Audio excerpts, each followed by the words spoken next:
This podcast is an affiliate of BCW Supplies. The next time you need to restock on comic book bags, boards, boxes, and more, be sure to use promo code FSP to save 10% on your order. That's FSP for Flat Squirrel Productions. It helps support the show, too.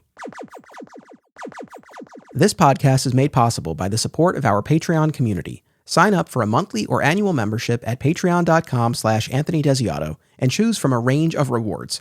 This week, I want to spotlight our DC Tourist tier, which includes exclusive access to the monthly spin-off podcast Beyond Metropolis, where we apply the signature Digging for Kryptonite approach to the rest of the DC universe. Sign up today, and thank you to all patrons. One of the most overlooked entries in the supercanon is the 1988 to 1992 television series Superboy. Across 100 episodes of low-budget syndicated glory, the series transformed in front of and behind the camera. Starring John Hames Newton in Season 1 and Gerard Christopher in Seasons 2 through 4, Superboy followed Clark Kent and Lana Lang from the halls of Schuster University to the desks of the Bureau for Extranormal Matters in Capital City, Florida. Now, it's time to examine the series, its evolution, highlights, and standout character adaptations. These are the Superboy TV Mixtapes.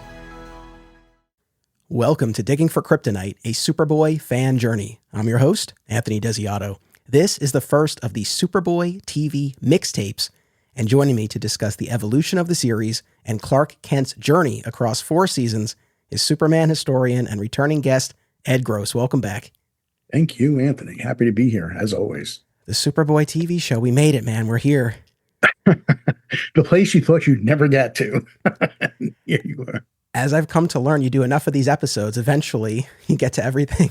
But exactly. We're here talking about the live-action Superboy television series that ran in first-run syndication for 4 seasons and 100 episodes from 1988 to 1992. And over those 4 seasons underwent such a drastic evolution. I would venture to say there are 3 distinct iterations of the show. We'll unpack it, but that's sort of where I've landed after binging all 100 episodes over the past few months. For a long time, for years, this had been one of those gaps in my fandom that we always talk about. And I'm happy to say it's one that I've closed, and I had quite an experience and quite a journey watching all of those episodes and talking to Gerard Christopher last week. And I'm excited to hear from you and compare notes. And I said this to you off mic, but I'll say it on mic, that your oral history book, Voices from Krypton, was a tremendously helpful resource as I was researching the show, because you spoke to virtually everyone who was involved in the making of this show. And it was so comprehensive, and it was so helpful. What was the experience like, just generally speaking, getting to speak with the folks in front of and behind the camera about the making of this? The thing about Superboy, it's so interesting for me, is that when the show first premiered, I went into Manhattan and did a bunch of interviews with cast members then. I was writing for Starlog and Comic Scene magazines. So I had interviewed Stacy and John Hames Newton and Scott Wells. Thank you. Wow. That was a gap. Scott Wells. And I think I'm one of the very few people that actually interviewed him about playing Lex Luthor. So that's pretty good. And that I certainly dug out that tape when the time came, because he's no longer with us, unfortunately. But yeah, it was great talking to everybody, especially Julia Pastor, who became the producer in season 3, because she brought so much to the show. And that's not to take away from the writers like Stan Berkowitz and Mike Carlin and all those people I spoke to. But she really sort of took that show and honed it into what it needed to be, given the limitations of its budget and that sort of thing. So it was wonderful. I mean, it's always fun to go behind the scenes on any of these things. But Superboy is sort of that lost show in a lot of ways, because it aired for 100 episodes, but then it vanished almost entirely. I mean, yes, it showed up on Warner Home Archives, put it out. Tubi had it for a while. I think it was on the DC Universe app, streaming service for a bit. But it's like so unknown in a lot of ways that when people hear about it, it's like, what, there was a Superboy show? Yeah, 100 episodes worth. No. Well, you're telling me after having just watched all of them. Yeah, I don't know how you did that, but but listen, when it's for the podcast, there's a lot that I will I'll power through. But at the same time, I don't say that to make it sound like it was such a chore. There were aspects of it that were, but then I really fell into a groove. And the thing that you hear from any fan of the Superboy television show is it gets better as it goes along. And I won't lie, I was a little cynical as I was starting my watch, and I'm like, okay, like how much better does it get? It's really rough in the beginning. I mean, it's really rough. But it does eventually get there. So to anyone out there who's like, does it really get better? It does. It really does. Yeah. And I would say that the best of the show is quite strong. And there are certain episodes and depictions of characters, Bizarro in particular, that I would put up against anything else that we've seen on screen. So the bright spots are really bright. But to your point, and this is a key aspect of it, that it is, I think, this lost, overlooked entry in the super canon. And I think it's fair to say that among the people who might be listening to this and the rest of our episodes to come in our mixtape series here, I'm sure, and I hope there are people listening who love the Superboy show and are happy to have another podcast shining a little bit of a light on it. But I'm sure there are also a ton of other folks who have never seen it or have maybe only seen some episodes. So, my hope, my intention with these episodes that we're doing here is to be able to kind of speak to both groups, give context for what we're talking about. And I don't know, maybe get some people who've never seen the show curious about watching it.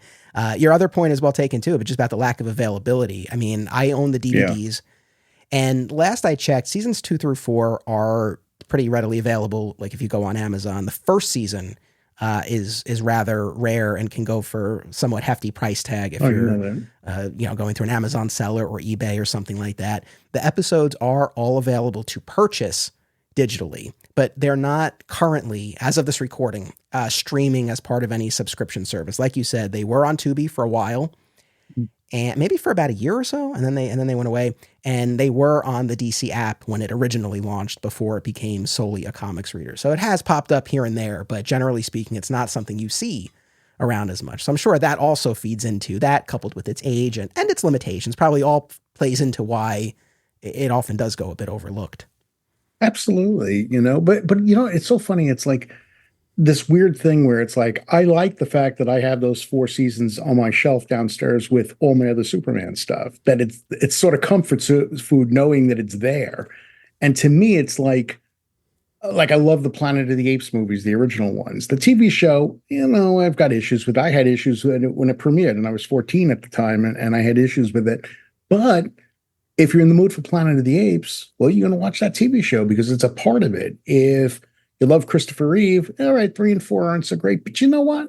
That's what we got of Christopher Reeve, so you're going to go in and you're going to watch it. For me, Superboy is not quite up to that level, but it's enough of where, if you're in the mood for the S, then you want to watch whatever you can. And I think having 100 episodes to choose from is pretty good. I mean, it just makes, especially if you haven't seen them in a long time, or if you've never seen them, it's at least new adventures, what NBC used to say with their reruns. If you haven't seen it, it's new to you. Well, it's kind of like that with Superboy too. So, yeah, I mean, I have to say, again, it had been this gap in my fandom. I talked about this in previous episodes. At most, I think as a kid, I at least saw the opening credits. I mean, maybe I watched full episodes, but the only thing I really have any kind of memory of is just seeing those opening credits of the music.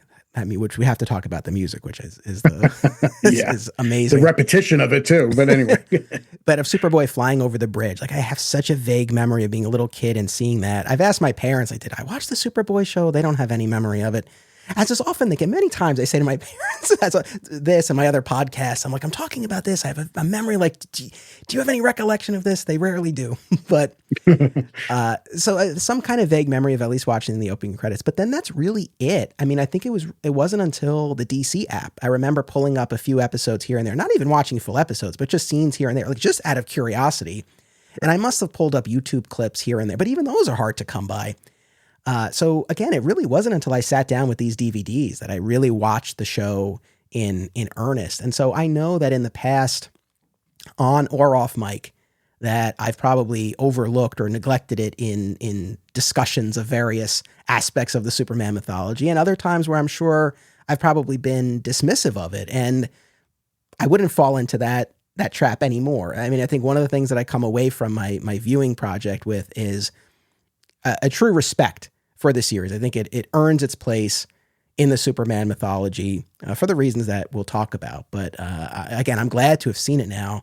And you mentioned when it originally aired, going and conducting those interviews. But did you watch it when it was originally on? I did. Again, it's. I was excited that there's a Superboy TV show, right? I mean, we'd gotten the 4 movies and Supergirl, and I know Supergirl was a major disappointment in the last couple of movies, a major disappointment. But nonetheless, I wasn't turned off to say, well, I'm not going to watch it. It's like my cliche of following the S. It was there. It's like the show premiered, and I watched it. It used to be on Saturday afternoons in New York, and I would watch it for the first bunch of weeks, getting really annoyed at it because they had like, can Superboy stop a basketball cheating game cheating scandal? It's like, well, yeah, but who cares? I mean, it was that kind of storytelling that was really annoying to me even back then.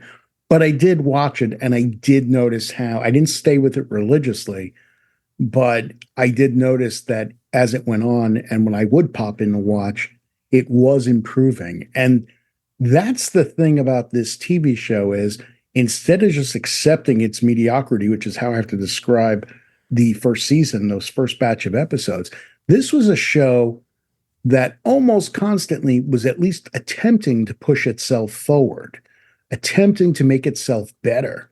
And, again, once you get to season 3 and stuff, you've got the way it's shot, the way it looks, the shooting at night, just taking a different approach that just made it feel a little more grounded in something you could get behind.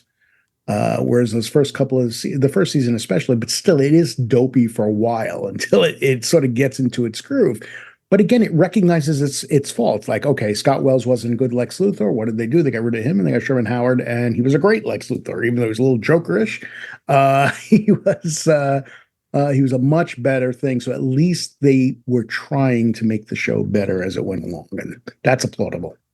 Yeah, no, that's a good point. I mean, I guess, and this might be a tough question to answer, but I guess what degree of fan of the show would you say you are? Because we have folks coming up on these subsequent episodes. We're going to have Rob O'Connor from the All-Star Superfan podcast, Michael Bailey from Crisis to Crisis podcast, and Tom and Chris from Superboy Beyond YouTube channel. So all guys who I know have such deep affection for the show.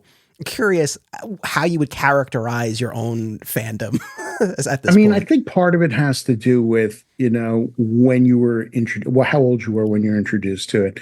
I know, like, for instance, you with Death of Superman and Lois and Clark and the All-Star guys with Lois and Clark, that's their biggie. By the time Lois and Clark came along, I was, 33 years old.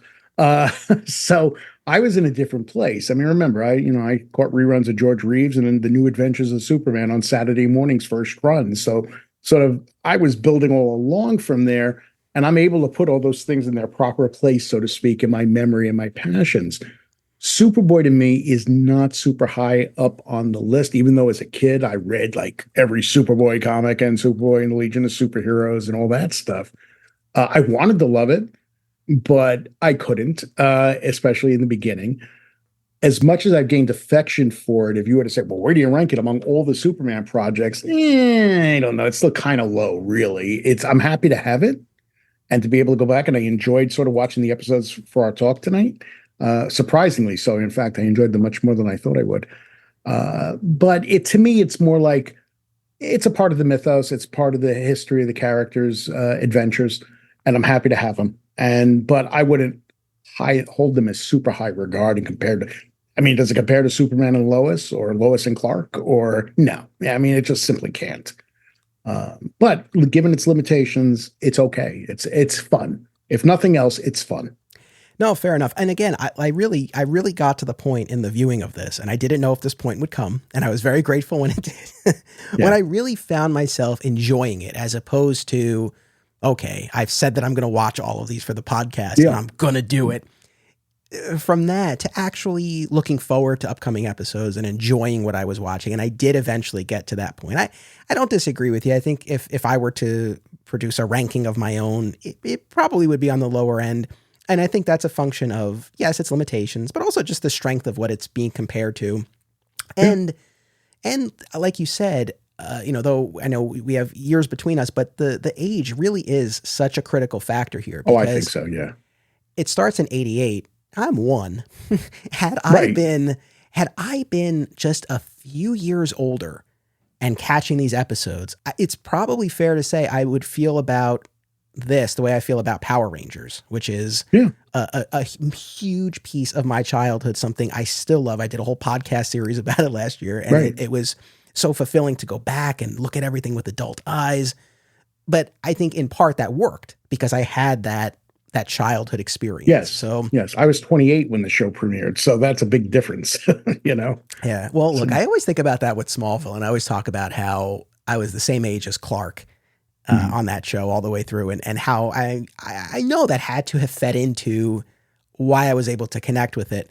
So getting into this more specifically, just in terms of how this show came to be, and obviously, you've spoken with all of the players. I know you have a better handle on this than I do, but my understanding is that after the disappointments of the Supergirl movie, the Salkinds licensed the rights to Superman to canon, right, for Superman 4, but then had this realization that they still had the rights to Superboy, and so that could be their way to exploit this property by doing a Superboy television series on television. Absolutely, right? That is true. Yeah.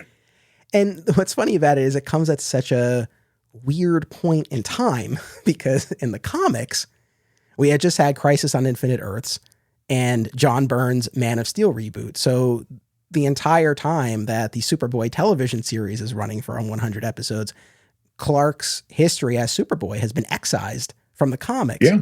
Which I don't know where you land on this. A part of me says, wow, that feels like such a disconnect. We think about, always this desire for synergy and whatnot. But on the other hand, I say to myself, you know what? This show kept the idea of Clark as Superboy alive for a few more years when it wasn't being present in the comics, except for the comic book series that they did to tie into the show. But in the main continuity, that wasn't there. But it's just always fascinating to me, right? Like that you have this 100 episode series right after it's been obliterated from comics. Because Lois and Clark, he's not Superboy again. He was not a Superboy, Lois and Clark. Yeah. I don't have a problem with that though. To me, it's just that falls into, what it's like is when people freak out about like, oh, we're changing this, we're changing that, and going nuts about it.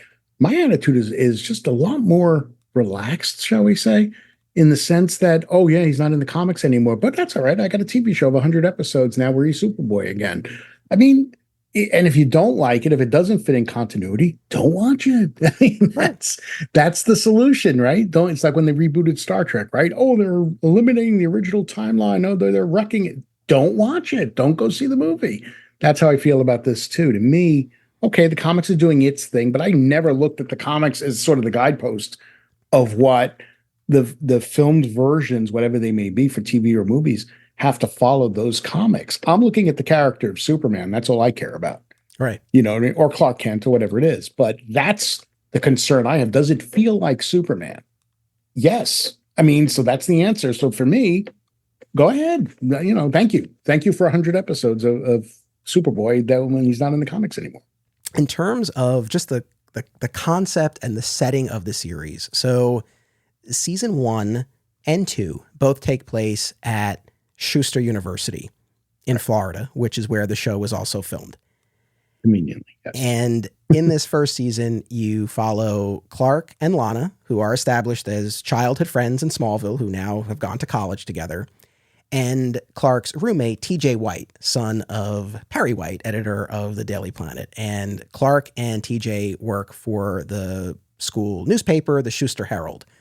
And that kind of, I think, provides a good driver for a lot of these episodes where they'll be covering a story, and then that will lead to a situation that calls for Superboy. Right. And so that's our setup for the first season as we follow those three at Schuster University. The second season also retains its college setting, but we have numerous changes, which we'll talk about as we go through it more specifically. But I guess just from the outset, that setting and that setup at the start of the first season, just curious what you make of it. Well, when I first heard about the show, started, reading and writing about the show, it sounded fine to me. Being in college, okay, that's how they're handling. Again, this is Sometimes I'm the worst because I'm so easygoing about certain things, right? So for me, it was like, that's fine. If that's where you want to set it, it's still Clark, it's still Lana, and TJ's new, but okay, we'll take him. So I didn't really have a problem with it. My problems, again, and not to beat this, but my problems were more about the storytelling. The setting was fine. Okay, you're in college, you're in high school. What difference does it make? I mean, you know what I mean? You're a little bit older, so you're closer to being Superman, theoretically, like being in college. But it was the storytelling that was the problem. As far as the setting and all, and their setup for the show, that part of it was fine. I didn't have an issue with it. It's just the way they handled it is what not how they handled the college, but how they handled like practically everything else was my problem early on. So the setup was fine as far as I was concerned. Didn't bother me. What about you? Were you bothered by that, or? I was, I don't know if bothered is the right word. Less bothered, more curious, I suppose. Obviously we did a whole episode on that unaired 1961 Superboy pilot, and yes. that felt like right out of the comics, where you have the Smallville setting and the Kent General Store and Smallville High and all of that. And this obviously charts its own path. When we covered Superman: The Secret Years, that late Bronze Age miniseries a couple episodes ago, we talked about how in that miniseries and the in-between years backup stories that had run in the books a little while prior, you do get college set stories featuring Superboy when Clark's at Metropolis University. So it's not like, oh, there's no precedent for college set stories. And honestly, and that's probably what you're thinking, is like, even if there were no precedent, that still doesn't mean you can't do it, right? You could just do something that's original to the show. I get that. Which is funny. Generally speaking, I don't feel like I'm that much of a purist where I feel like, oh, it has to have some basis in the comics. Yeah. But I don't know. In some instances, I guess maybe I am, or maybe I feel like when there's so much to draw from and then we go in this other direction. I don't know. Sometimes maybe it just. But how young would the cast have to be, though, if you did high school? I mean, you're not going to cast John Haymes Newton or Gerard Christopher or even Stacy, probably, if you're doing a high school show, as much as Smallville was a little silly with its cast. I know that. But nonetheless, if you're trying to present some sort of semblance to reality, do you really want like a 25-year-old 11th grader? I mean, I don't know. So for me, that at least helped get rid of that silliness of, an older actor playing a younger character. No, that's true. And also, and we talked about this when we looked at that Secret Years miniseries, you had decades worth of comics that really didn't get into the college years. So another argument in favor of a college setting is that it is something a little bit new and fresh and different, right? And you can chart a path that people haven't seen in the pages of the comics over and over. I guess one of the things I keep circling back to, and I think this is true for those college seasons, but it's really true, I think, when we get to seasons 3 and 4 and the setting shifts from Schuster University to the Department for Extra Normal Matters, which functions effectively the way the Daily Planet will in the future, is that you never really get the sense that this was a show made by people who really wanted to make a Superboy show. Right. They wanted to make a Superman show. They wanted to make a Superman show. Yeah, everybody did. Yeah. Which I don't know. Does that sort of mindset and motivation lend itself to the most compelling Superboy show? I mean, I don't know. And when I think about the best seasons and the best episodes, when we get into those 3rd and 4th seasons, it's like they could have, other than the name, right? And the fact that it's Lana instead of Lois and the Bureau instead of the Planet, it's like this really just could have been Superman stories. See, that's the thing, though. When I hear Superboy, I really don't sit there and go, oh, he's Superboy, not Superman. This goes back to what I was saying about the comic, right? He's the same guy. So you want to call him Superboy for this show? Go ahead. He's still Superman as far as I'm concerned. Clark Kent on Smallville was Superman as far as I was concerned. Even though he had to grow into it, like Tom Welling's big thing about not wanting to be typecast. Dude, you're Superman. Face it. You just are. And it's like that too with this. It's like, you want to call him Superboy, okay, but I don't care. As far as I'm concerned, I never had to stop and pause and go, stop and pause? Pause and go, Superboy. He looks more like Superman. No, as far as I was concerned, it's super fill in the blank. It's the guy with the S on his chest. You know what I mean? That's all that mattered to me. And again, did it feel like Superman, whether he was Superboy or not? Yeah, it did. So, So go to college. If that makes you happy, go to college. I don't know.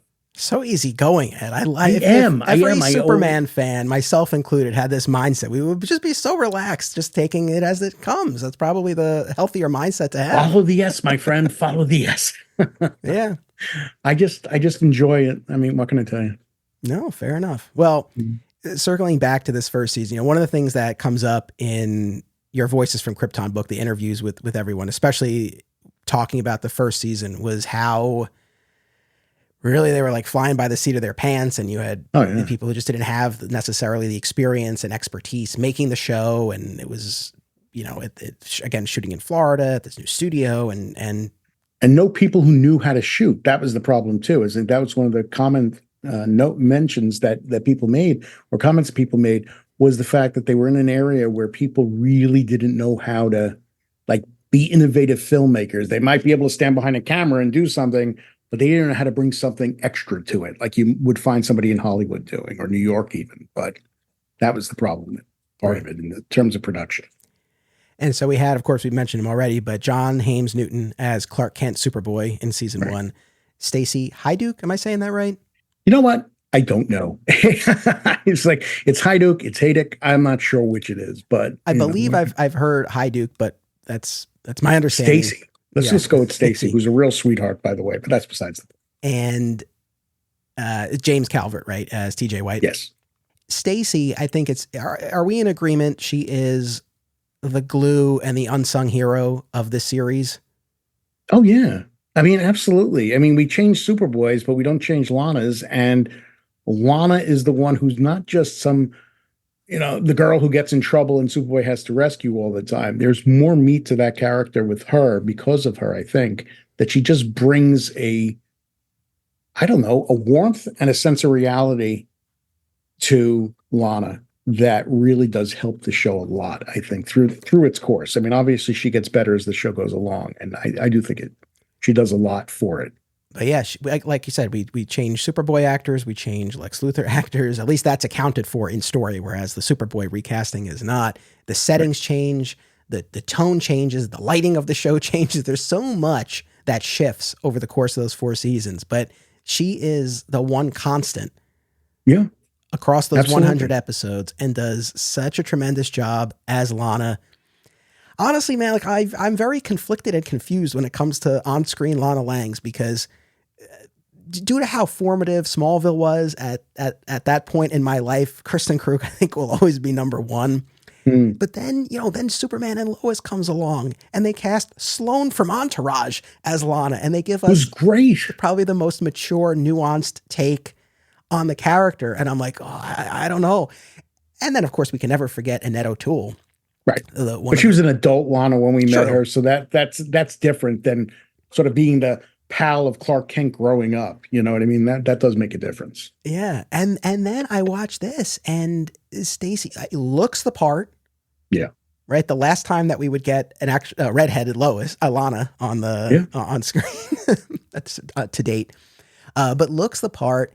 And I was really thinking about this. Unlike all of the other ones I just cited, is the least burdened, right? All of the other on-screen Lanas, Annette O'Toole's, Kristen Krug's, Emmanuel Shrieky's, like there's more of a weariness and a weight to them, given what they're going through in their respective shows or movie. Right. And this Lana, not that she doesn't have her troubles and whatnot, but for the most part, I mean, there's kind of a more vivacious quality to the character, and she feels younger and more carefree. And I think kind of what you would expect to see from the character. I mean, I don't know. I almost feel like these other versions that we're talking about do feel like more of a departure. Like Lana feels pretty true to what I would kind of expect to see.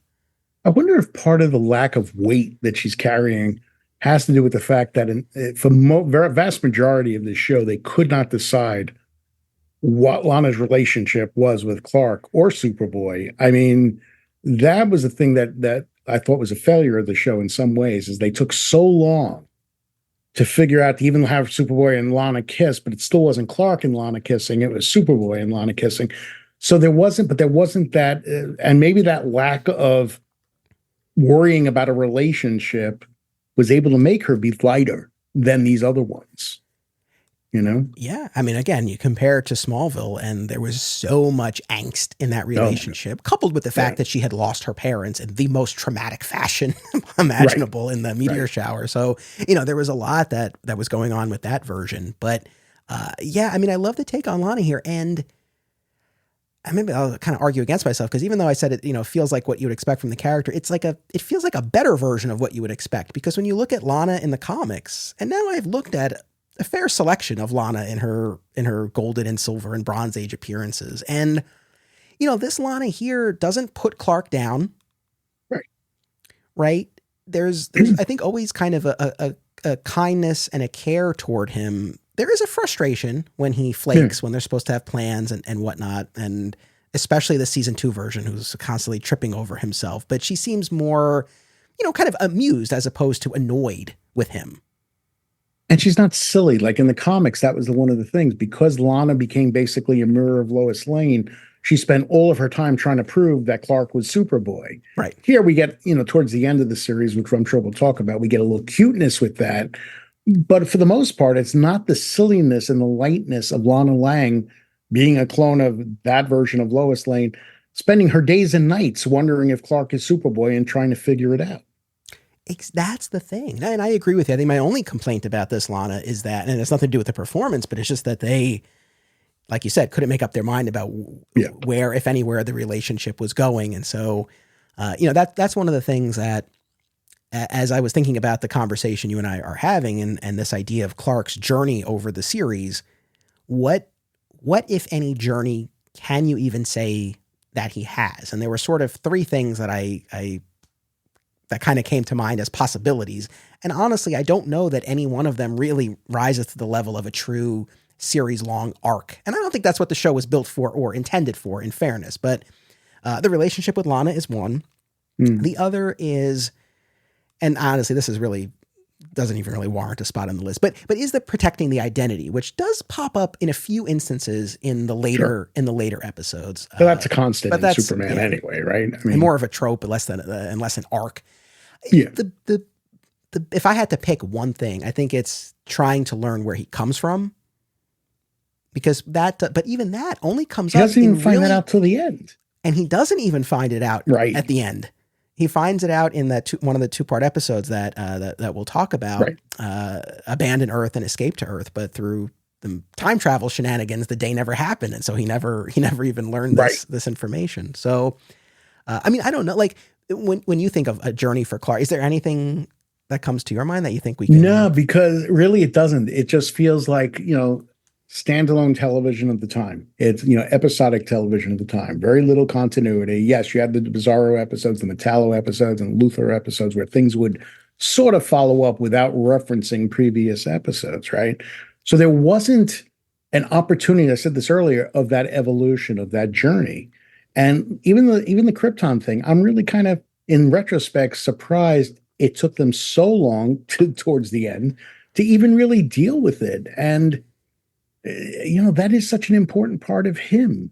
And that discovery, he then wrestles with what he is, where he nurtured nature, right? I mean, where he's from and dealing with life in Smallville, and then finding out that he's this alien, even though he suspects there's something, but not having any of the concrete proof till, again, those episodes we just, sort of alluded to.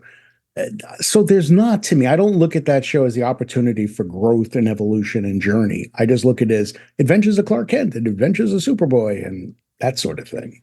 No, you're right. And so maybe it's not right of me, right, to sit here and say, oh, they didn't give him a series long arc, if that's not really what the show was intended to do. And not much TV was back then. That's the thing too. It wasn't really designed for arcs. Adventures of Superman didn't give Superman an arc, George Reeves. True. Yeah. There was no arc. So I know. No, I think that's a very fair point. And that it was intended for a younger audience, right? I do get that as well.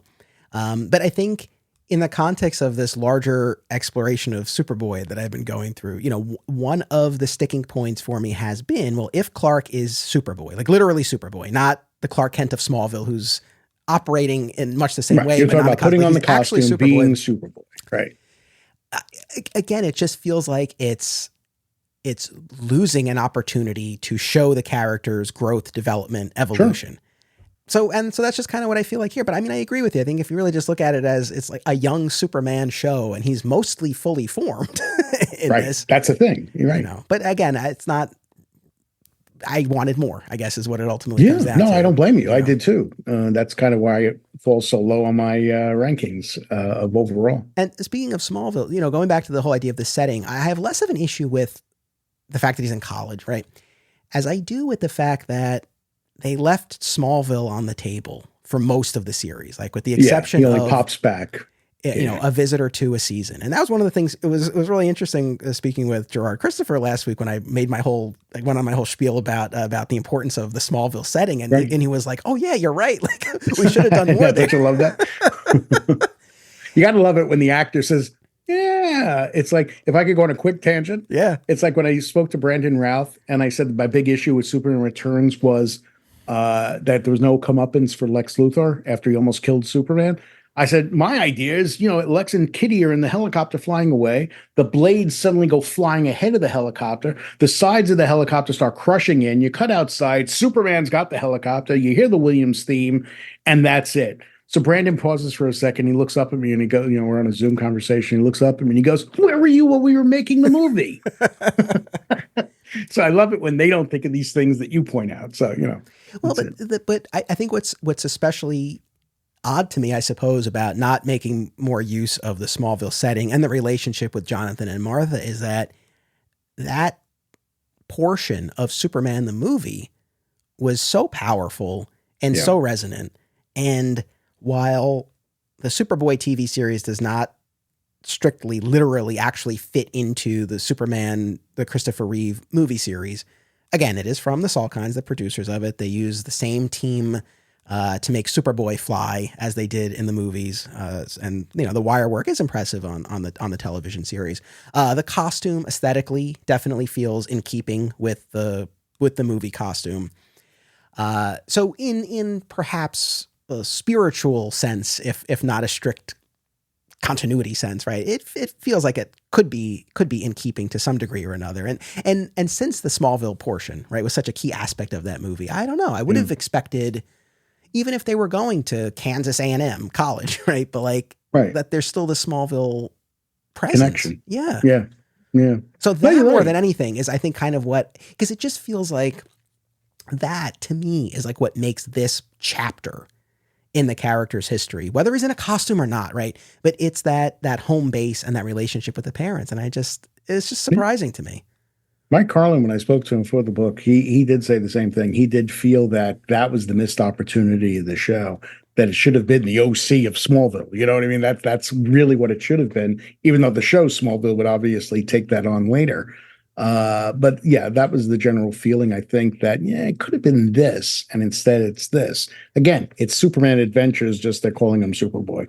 So you lose that whole Smallville. The importance of Smallville cannot be underestimated when you sit there, if you go with the whole big picture mythos of the character, in that he was formed to be the person he is by the experiences in Smallville, by the interaction with the Kents, by whatever he went through there. And when you take that away, when you suddenly minimize that, it's like, well, how does he become this bastion of hope when we haven't seen sort of what's being instilled? Even in the Donner movie, in the Smallville scenes, you certainly get a sense of what came to him and what they were giving to him as parents. Creator and podcaster Perry Constantine, host of Superhero Cinephiles, has a special offer for listeners of this podcast. Visit percivalconstantine.com/DFK or click the link in the show notes. Fill out the form and then get 2 free novels and 1 free superhero short story. The novels are Vanguard, Heroes Forged, an Avengers-inspired team of superheroes, and Ronin Born, a cyberpunk superhero novel set in a futuristic, fascist Japan. The short story is Omega Knights, Fire and Lightning, a Power Rangers-inspired prequel to an upcoming serial. Take advantage of this offer today and be sure to catch Superhero Cinephiles on all major podcast platforms. Fat Moose Comics is New Jersey's best and oldest comic book store. Established in 1982 and under new ownership since 2020, Moose sells a wide selection of comics from every publisher and time period, along with action figures, graphic novels, posters, statues, and more. If you're looking for something and they don't have it, they can probably get it for you. They know a guy. Visit Fat Moose in Whippany the next time you're in the Garden State, and be sure to reach out via the Fat Moose Comics Facebook page. Aw Yeah Comics celebrates and promotes everything that is wonderful about comics, toys, artwork, and the joy they bring to people. Visit them in person at one of their 3 locations: Harrison, New York, aka my local comic shop, Skokie, Illinois, or Muncie, Indiana. If you have kids and have been looking for a family-friendly store, look no further. Join Aw Yeah for exciting events, including creator signings, how-tos, and more. Visit awyeahcomics.com and follow Aw Yeah on social media for more. Their name says exactly how they feel about it. Say it with me now. Aw Yeah. These weren't episodes that I asked you to watch, but I did rewatch a few season 1 episodes, because now it's been a few months since I watched those, and I was curious to go back. Well, I wouldn't go that far, but I was curious to go back, and I watched the first episode aired, The Jewel of Technical. Yeah. Which the only episode to feature Professor Lana's dad. Right? Yeah. And then I also watched Countdown to Nowhere, which was, I think, the 4th or 5th one that aired, but that was originally intended to be the pilot. Okay. Where you have these goons who steal a laser gun, and Clark becomes Superboy for the first time. But over the course of the episode, he essentially is just waiting for his moment. Like there's a point where Lana's taken, and he goes outside and he rips open the shirt, but then he steps back, and then later he's on the phone with Martha, and they're talking about the situation, and she's like, "Are you thinking of becoming Superboy?" And, a scene or 2 later, he does. He becomes Superboy. And he lands at this shuttle launch, and he's talking to the government officials, and he's like, "I'm called Superboy, and I'm here to help." And that's it. Like, he arrives fully formed. There's not even on this show, even if we're putting aside serialization and arcs and all of that, like there's still not even an episode where there's even a conversation about why he's doing this. Right. He's just Superboy. Right. So you're just kind of thrown into it. So again, those are the things that I kind of longed for as I was looking for that. But yeah, if anyone was curious, like, oh, how does he become Superboy? Like, that's it. Like, it's just something he was clearly preparing to do. Decided to do. And he was just kind of looking for his moment here. When we talk about these season 1 episodes that, we've talked about how lacking they can be. And I think that's a very common sentiment that you'll hear about the show. And it's very rough around the edges from that production standpoint. The effects do improve as we move forward to an extent. I mean, I would argue when we get to the best of this series in the latter 2 seasons, it stands up against Lois and Clark. Oh, absolutely. That was one of the big faults of Lois and Clark, is they didn't have the budget or the effects to match what they were trying to do. Yeah. So it looked silly.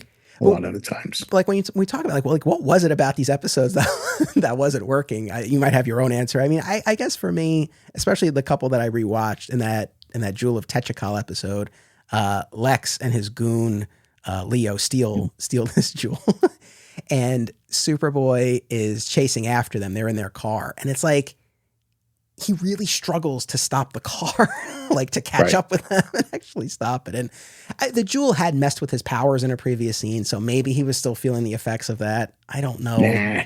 In the Countdown to Nowhere episode, similarly, he struggles a decent bit trying to stop the helicopter that the bad guys are making their getaway on. And so it just doesn't rise to the level that you would want to see or need to see. The writing's just not good. I mean, the threats are so pedestrian that Superboy goes up against. And again, it's like, okay, Ib Vigoda as the junkyard guy's got Lana, so it's trouble. And sort of there's a little bit there in terms of his character, but it's just all poorly handled. The effects are really bad in that first season. The story, the writing just isn't good. The casting to a lot of the characters aren't good. Scott Wells is a terrible Lex Luthor. I mean, he's like this whiny preppy, and you compare that to even Sherman Howard or, Michael Rosenbaum, right? You look at these guys who are playing Luthor. This show in the beginning, like the fact that it made it beyond the first season is almost shocking. And it's applaudable that they stayed with it. And again, they tried to make it better. I mean, in my interviews with Ilya Salkind, he even said he wasn't really paying attention to the show. Then he was involved with casting, and that was really it in the beginning. And then he'd suddenly see, why are we getting all these nasty letters from the station saying that the show is terrible? What's wrong with Salkind? What's he doing over there or something? Then he started looking at the episodes and recognizing it's like, no, this is this is not a use of his powers. These are not interesting stories. So even they recognized it. That's your problem in the beginning. Yeah, for sure. I mean, another Lex example, but the episode where Lex is fixing basketball games. Oh, and then Superboy is the referee at the end. It's like an episode of Lassie or something, you know? I mean, it's so like nothing. It's so like homogenized that it's like, why is this a Superboy episode? Why is he involved in this? You know, it just, I don't know, very disappointing early on. Like I said, it gets better, but.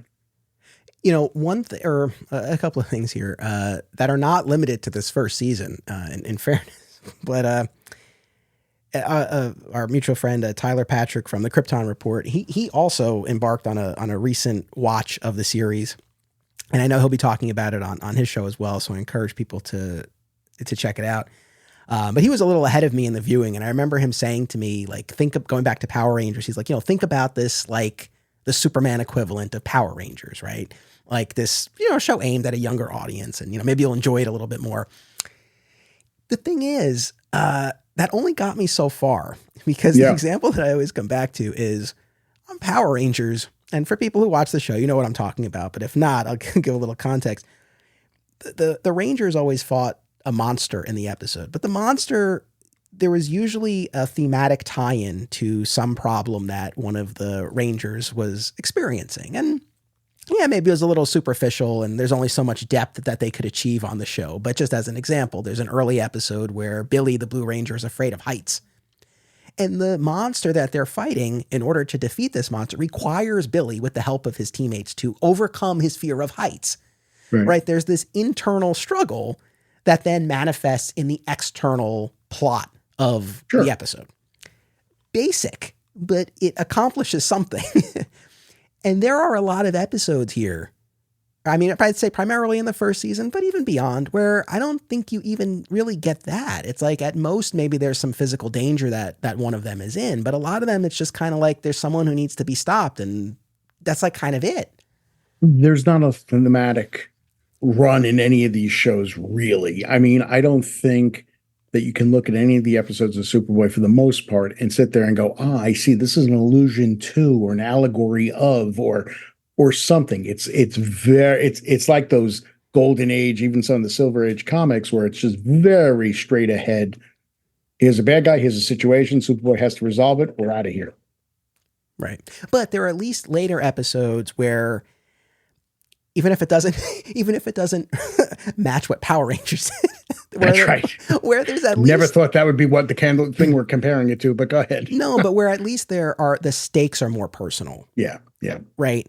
And those were ones that I definitely found myself gravitating towards more. There's the episode Standoff, where the Bureau crew is held hostage at the bar that they go to, and Superboy's got to try to save them without revealing himself. It was great.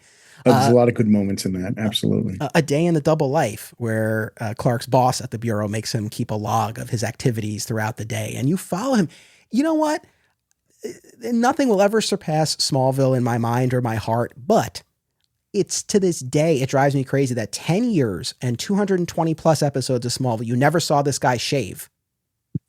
Not one goddamn time did you see this guy shave. And A Day in the Double Life, you see Clark shaving with the metal and the heat vision and all that. Yeah. Great. Yeah.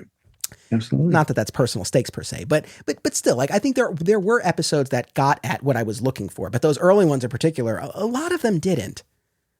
No. And A Day in the Double Life, though, I mean, you brought that up, and the perfect thing about that is it shows you that this show could be interesting, and there are other episodes like it where you're not worried about effects and him having a huge threat to fight or something that they don't have the budget for him to do anyway. These little moments like that, even the one you mentioned a minute ago, I'm sorry, I don't remember all the titles, but with them in the bar. Standoff, yeah. There's a lot of great moments in that one, and it works really well. And guess what? You didn't have to spend a ton of money on it and do any acrobatics or anything. It was just very straightforward, low budget, but interesting. Yeah. And that's where the show has its strengths. It shows that the character is interesting enough. It's what situation you put him in. And sometimes the lower key the adventure or the situation, the better off you are, because you can do it and it's really effective. Absolutely. No, absolutely. I mean, one of the episodes I talked to Gerard about was the one where he's being questioned by the psychiatrist, the bottle episode clip show. Right. But it was interesting, and you got to hear Clark articulate these things that you don't typically get the opportunity to see. So again, so there's a lot of good stuff there. But that was definitely one roadblock. The other one is, and it took me a while to like really zero in on what I was missing, and then I did, and I was like, oh, that's it. So I think there are certain episodes where the 22-minute runtime is enough. But there are a lot, I would say, that really would have benefited from some extra time, because what I came to realize, all the episodes have a climax. Not all of them. In fact, I would argue most don't have a denouement. Mm-hmm. And this is the thing that like drove me nuts about a lot of these. And I'll give a specific example. The Super Menace episode where the government is experimenting on green kryptonite and they accidentally create red kryptonite, and Superboy is exposed to it and he goes bad. Right. And he starts robbing banks as Superboy. And as Clark, he's angry, comes into the dorm room. Again, we're in season 2 now, which we'll circle back and talk about that shift between seasons. But he comes back. He's in the dorm room. He's drinking milk out of the carton. He's burping, not saying excuse me. I mean, he's just like a bad boy. He's just like, he's bad. As Superboy, he busts into Lana's dorm room and he picks up her fish bowl and he starts dumping out the water. How do you like that? I mean, this guy is like bad to the bone. Teams up with Metallo, who the government has turned to try to stop him. And when he busts into Lana's room, he takes her out, he grabs her, like very forceful with her. He brings her to the bar and then he quickly discards her. He's like, there's plenty of other broads around here, Right. And then ultimately at the end of the episode, Lana is able to get through to him because Superboy's got his hand around Metallo's neck and she's like, do it, kill him. And Superboy can't. And that kind of starts to snap him out of it. And then he's exposed to the red kryptonite again and he's back to normal. Right. And he says to Lana, like, oh, can you forgive me? And she's like, oh, yeah, I can. And like, that's it. Like, that's it. And not only isn't there any more on that front, but Clark, like the Clark side of it is completely discarded. Not that he did anything awful, but he burped. I know, but there was, he was clearly acting out of character and wasn't behaving nicely towards Lana or towards Andy McAllister's roommate. And there's no follow up to that. There's nothing to be unpacked. There's nothing there. Like the episode just kind of stops. And so, again, I don't mean to always go back to Smallville, but like there are a lot of episodes, man, especially in those early seasons with the Freak of the Week formula, where I probably don't remember much of the specifics about the Freak of the Week that Clark fought, but I remember those loft scenes between Clark and Lana, or sometimes the mansion. It'd be 10 minutes of Smallville that would just be the loft scenes or those closing moments after the adventure. The third episode of the series with Dan Lauria as the football coach, who has the fire powers. What I remember about that is the scene of Clark and Lana on the football field at the end of the episode, screaming together and having this moment of bonding. Like that, after all these years, like that's what stands out to me. And so, again, that's like that was one of the main things that I just found lacking in a lot of these. Now, there were certain episodes that I think made effective use of their runtime. And there were a good number of 2-part episodes. And I would argue the two-parters were, for the most part, among the best outings of the series. Because they took the time. Exactly. Right. So there you had something like that. But just in fairness, one of the episodes that was just a single part episode that I really liked and that I did think stuck the landing was, again, going back to a day in the double life. Right. And it was a really, had a bittersweet ending where earlier in the episode, Clark invites Lana to this benefit that he's been given tickets to, and he's trying to make it in time to meet her. And he gets sidetracked because duty calls, and, he shows up where they were supposed to meet, and it's been hours and she's gone and he's just there alone and walks home. And, it was this really bittersweet ending, but it worked in that runtime. So there were instances where I think they really did accomplish something. But there should have been follow-up. See, that's where the standalone, I'm going back to that again. I know I'm drugging that back in, but seriously, the next episode, there should have been, how could you do that to me? How could you leave me waiting or something? You know what I mean? And of course there's not. But they did. I always root to go back for that kind of thing to the original Star Trek, right? Captain Kirk falls in love with Edith Keeler, Joan Collins' character in the past, but she has to die. So he sacrifices her, he lets her get hit by a car so history can be restored. Tragic, man. I mean, those traumatic thing Captain Kirk could have gone through. And the next episode, he was perfectly fine. No, nothing. Just another broad. Clark said. Even Smallville, though, in fairness, I mean, it wasn't that serialized in the beginning. There were definitely instances in those early seasons where something would happen in one episode, and it's like, oh, you would kind of expect there to be some kind of fallout the next episode, and there like really wasn't. So it got to the point where every episode was about the fallout from the episode before. Anyway, sorry. But the one thing I do want to say in defense of that first season, and this is an important point, I wanted to say this. And by the way, for people listening, especially if we have like the diehard fans of the Superboy TV series who are like, are you just complaining about it? I really do want to say I had a good time with the viewing, but we're here to kind of work through it and talk through it, and it's part of the process. But whatever the complaints are, we still worked our way through the series, both of us. I mean, me back then and you now. No, exactly. But here's the thing: that first season, so you had John James Newton as Clark, and it's not the Christopher Reeve over the top, bumbling, nerdy shtick. Not at all. Not at all.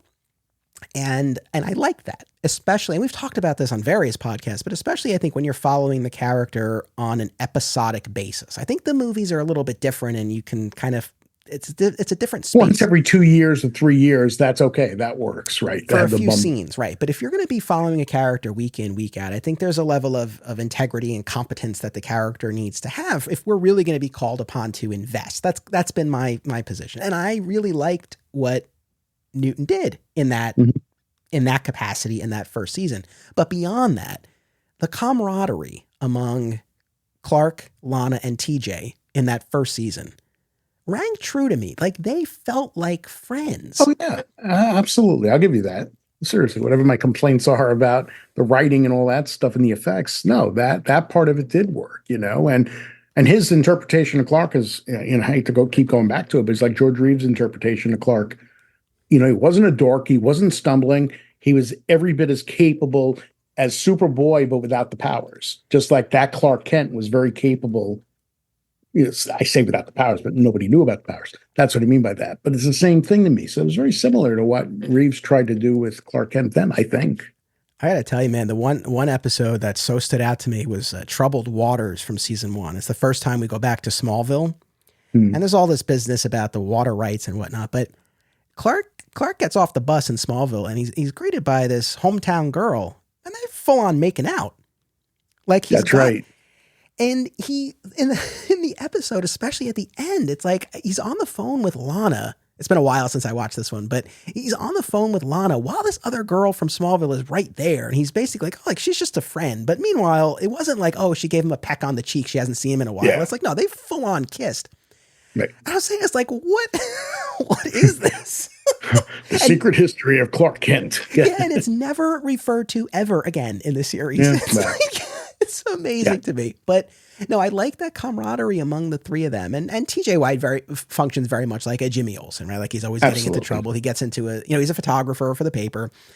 He gets into stand-up later on in the first season. But there's that genuine friendship there. I would argue, we had recastings of Clark and Lex and shifts and settings and all that. To me, I think the greatest sin of the show was dropping TJ White in favor of Andy McAllister in season 2. No question. Right? Because Andy McAllister was a cartoon. I never believed that. First of all, he's so annoying. I don't know that they would be his friend the same way they were with TJ. It's just, I think that was a major casting mistake, getting rid of Andy. I mean, Elon Mitchell Smith, right, was the actor? I think so, yeah. Yeah, I mean, I found that character. So here's the thing. Like I said at the top, I think there were 3 iterations of this show. I think there's the first season set at Schuster with John James Newton as Clark and with the TJ White character. And Scott Wells as Lex, who I agree, and not to speak ill of the dead, and he died a very early, untimely death, but he did. He appeared in 4 episodes as Lex. We're going to do more Lex coverage later on in this event, but it was an exceedingly rough, like surprisingly rough performance to make it on screen. You know what I mean? Absolutely. But so that's our first season. And again, the episodes that, don't really rise to the level that you would want to see in terms of thread and execution and all of that. Then we get into the second season, and we're still set at Schuster. We've now replaced the TJ White character with Andy McAllister, who's this hustler. He's always hitting on Lana. He's trying to sell merchandise, featuring Superboy. That's like his whole shtick, but he becomes Clark's new roommate. There's just kind of a passing line about TJ having moved to Metropolis to work at the Daily Planet. So that's kind of as much acknowledgement as we get in that second season about whatever happened to him. But most notably, right, we have the addition of Gerard Christopher taking over the role of Clark Kent and Superboy as the show replaced John Newton. Right. Now, in your book alone, there are like 3 different accounts for, between your book and the podcast I just did last week, different accounts of what led to this. I know the Salkinds have talked about a DWI that Newton had allegedly gotten, but he debunked that. And Newton himself talked about a salary dispute, right? Gerard Christopher, when he was on the show last week, he talked about how it really came down to the ratings and how they were looking to, change things up. So I guess the true answer to that depends on who you ask. I don't know what ultimate sense you gleaned from all of that. I mean, look, speaking to John Haymes Newton about it, I mean, yeah, Ilya Salkind said the DWI thing. John Haymes Newton made it sound like where his screw up was he got a ticket for parking somewhere he shouldn't park. Maybe he was drinking, I don't know. But instead of just dealing with the ticket, he tried what came across as a bribe to the police by saying, sheriff's office or whatever it was, saying, look, if there's anything I could do, if you have any benefits or something, you want me to do some signings and appear and all this stuff. And they took that as the attempt to try to push away whatever he had done. But part of it was also the money thing. I mean, part of it was also the fact that he was doing a lot more than he thought he was going to be doing. And he thought he should get paid for it. He was doing his own stunts and in some dangerous situations and all that. Who's telling the truth? Who knows? I mean, really, everybody's going to have, like you said, a different interpretation of what went down. But he seemed to take responsibility, at least when he spoke to me about it, of what he did do wrong. And I'm not surprised to hear that the money thing was a big part of it. I mean, even on Superman 2, when Christopher Reeve was threatening to walk, their attitude at first was, they replace James Bond, we'll replace Superman. It's not a big deal. But of course, they thought better of that. So I do think money plays an important part in this. I think that tracks and definitely makes sense. But so we end up with this recasting. I mean, the version of Clark specifically that we get in season 2 of the Superboy series as Gerard Christopher takes over the role is very much in keeping with the bumbling, over-the-top, clumsy depiction that we saw from Christopher Reeve in that movie. And which Newton didn't want to do. They wanted him to do that in the first season. He did not want to do a clone of Christopher Reeve. He wanted to be his own version of the character. As soon as he was gone, they made Clark be the Christopher Reeve version of Clark Kent for the most part. I mean, that changed a little bit as it went on, but in the beginning, though, it was certainly modeled after Christopher Reeve. Very much so. I mean, the hair, the constantly, kind of pushing up the glasses. Right. And yeah, just that, very awkward, clumsy shtick. And I'll be honest, this is tough to say because there are some strong episodes in season 2, including Bizarro, and we're going to talk more about Bizarro. But I probably, if I'm really being honest, I probably struggled the most in season 2. Just getting used to a different Clark and Superboy and moving away from, a version of Clark that I was really kind of vibing with, especially as we got to the end of season 1, and kind of getting used to really a different version.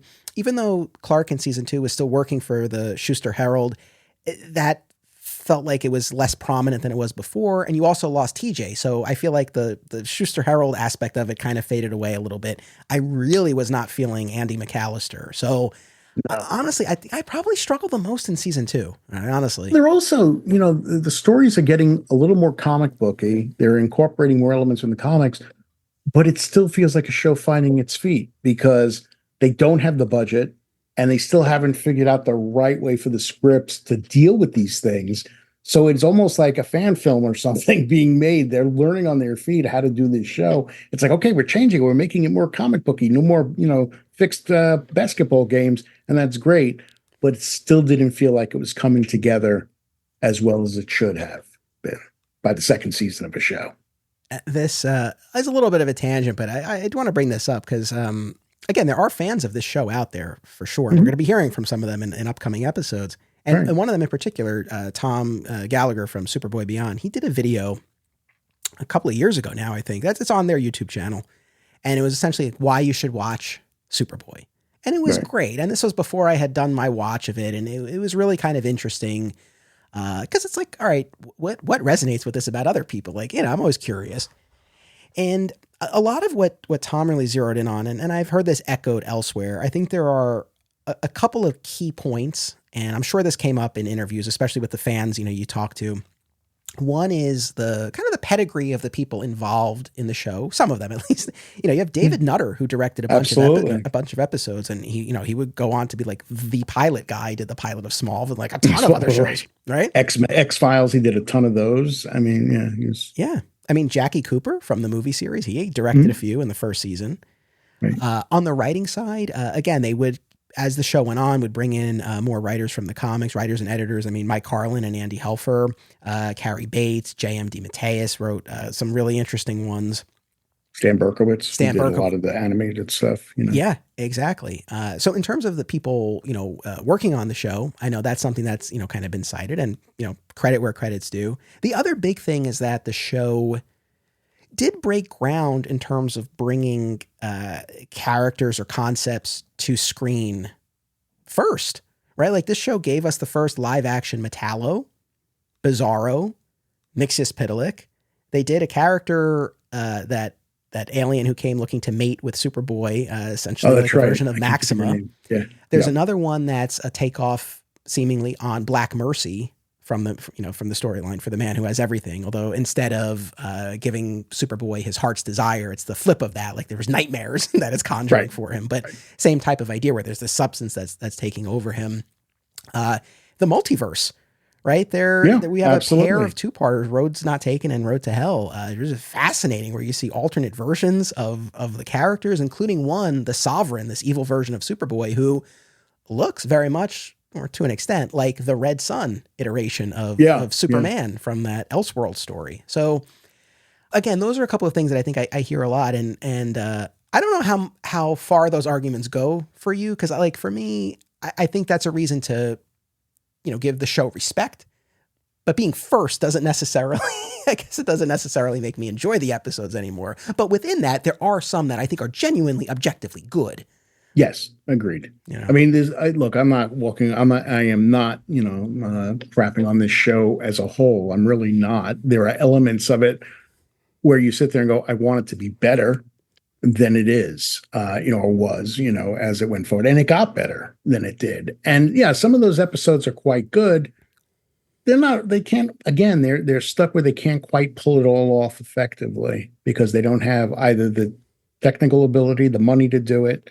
But they at least tried these different things and doing these alternate versions of Superboy. And it's so funny. It's like Tom Welling on Smallville. Somebody could say, well, he's oftentimes like kind of a little stiff and stuff, but when he got the red K, he loosened up and he became this almost entirely different performer. And I think Gerard Christopher had the same opportunity on this show. And in some of those episodes you were just citing, that was a cool chance to see him cut loose a little bit and not be sort of locked into what their perception of Clark Kent was, or their perception of Superboy was. Yeah, no, for sure. Two of the episodes from season 2 that we both took a look at, the two-parter Abandon Earth and Escape to Earth, where seemingly Jor-El and Lara arrive on Earth looking for their son and tell him that he was taken from them as a baby and they're going to take him home. And ultimately we find out that they're these alien imposters and they are actually collecting representatives of different species and placing them in this habitat prison. Right. But it's the first, well, really only instance on the show where there is discussion of exactly where he's from and of Krypton. And you actually see Jor-El and Lara. And even though they are ultimately imposters, the appearance chosen by these aliens match the actual people. So, I'm just curious what your reaction was revisiting that two-parter. It was a show in transition, as far as I was concerned. The Jor-El, a couple of things. First of all, the Jor-El and Lara thing is like George Lazenby, who I love as James Bond in On Her Majesty's Secret Service, But sadly, I didn't feel he progressed much as a performer from 1969, 20 years later to be on Superboy. So he was a little stiff, I thought. I don't know if it was smart to go with the Jor-El look from Superman the movie with the white wig and the whole thing. And Lara referring to Krypton as Krypton. I thought that was pretty funny, like doing the Marlon Brando thing of Krypton. But Clark was so fast to leave the Kents. It was ridiculous. I mean, his whole thing of saying, "Oh, I got to go find out who I am. Okay, bye." It was so cartoony and so surface. And this was a 2-part episode where they could have taken more time for that, and they didn't. So nothing in the episode rang true to me, really. It just was kind of nonsense because, again, Clark is raised by the Kents, and as we discussed, the Kents are so significant in making him who he is. And yet these people show up claiming to be his parents, and he leaves Earth, leaves the Kents, leaves everything behind to go on this journey. Someday I'll be back, he says. Yeah, okay, someday. And I just didn't buy it. I mean, I'm sorry, but it just, to me, it felt like some of these later episodes we watched to talk about tonight were much, much stronger. But this was, to me, that show making the change from the cartoony small Superboy to what became a better, a little more refined Superboy TV show. Yeah, the two things that really didn't work for me, what could have mitigated it. One is, I think, tying back to what we were saying before about, does Clark have any journey on the show? And what could a journey be, or what could a journey have been?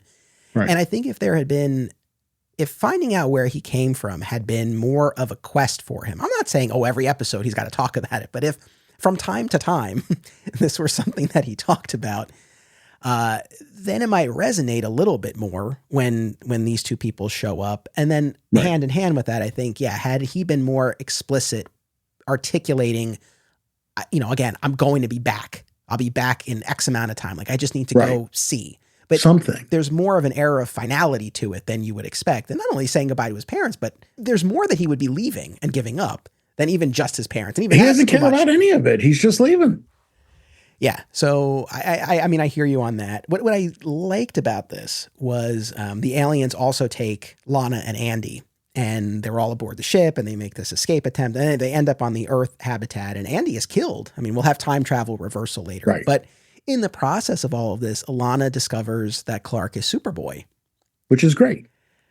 And it was great. It was this whole other dynamic for a brief period of time, but it was so cool to see it play out in her frustration, but ultimately acceptance. But what I really liked about it was to see Gerard play that version of the character where, he's still in his Clark Kent guise, but he's acting that he's dropped the shtick, essentially. It's almost like Christopher Reeve in Superman the movie taking off his glasses and standing up straight. It's that doing away with the nonsense, with the trappings of being Clark Kent. Yeah. The fake Clark Kent. And when we get to the very end, the custodian of the habitat is going to use time travel to send his past self a weapon so that he won't be taken, and none of this will happen, right? So it'll all be erased.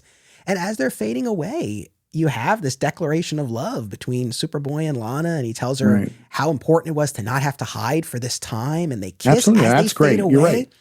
I mean, it's this really, again, bittersweet ending. Again, the Smallville fan of me was like, "Oh, this is great."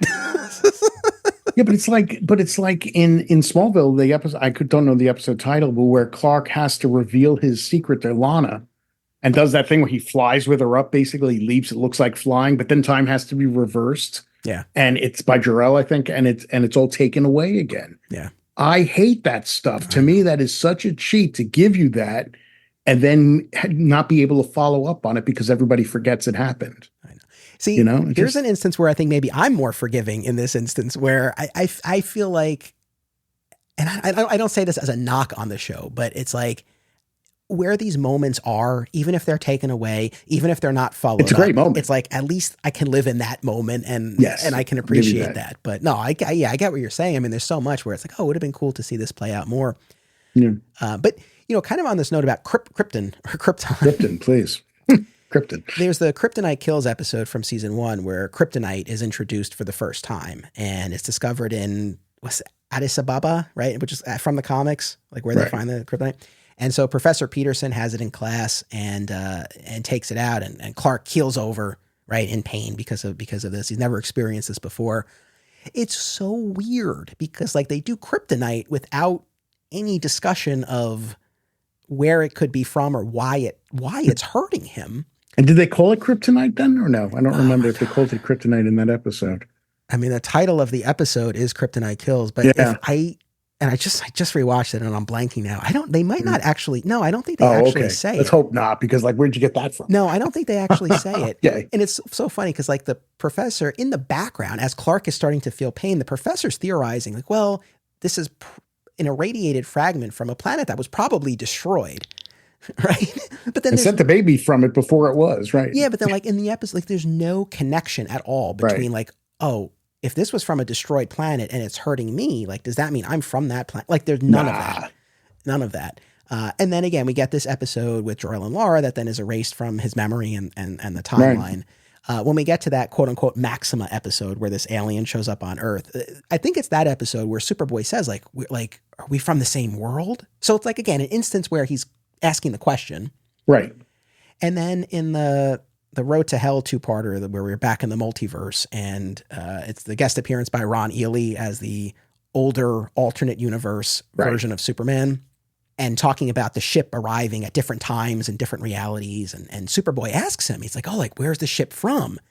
And the older Superman, though he's not named Superman, right? We can't actually use the name. The name cannot be used, right? But he says, like, well, you'll learn about that in time. Like when the time is right, when you're ready, you'll learn, and you won't be called Superboy then.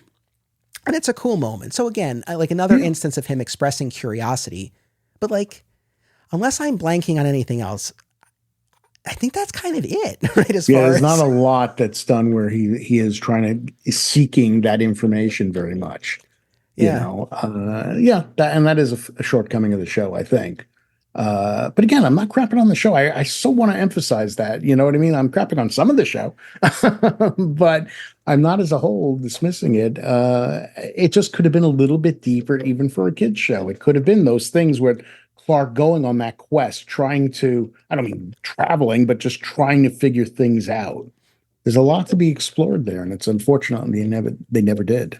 Yeah, I mean, I think if that had been any more of a driver, if it is something that was touched on or was shown as a want of the character in a more palpable way, and also if it was something that was ultimately paid off, because I know I'm really skipping ahead, but when we get to the 2-part series finale, Rites of Passage, there's this message from the ship about this next stage in his development, and he's got to insert this crystal into the ship, and he doesn't have it, and he loses his powers. It would have built to that, though, and it didn't. Right. That's the problem. And then the fact that we get to the end of that 2-parter where he seemingly entered the next stage of his development. Is he Superman now? Is he not? We can talk about that.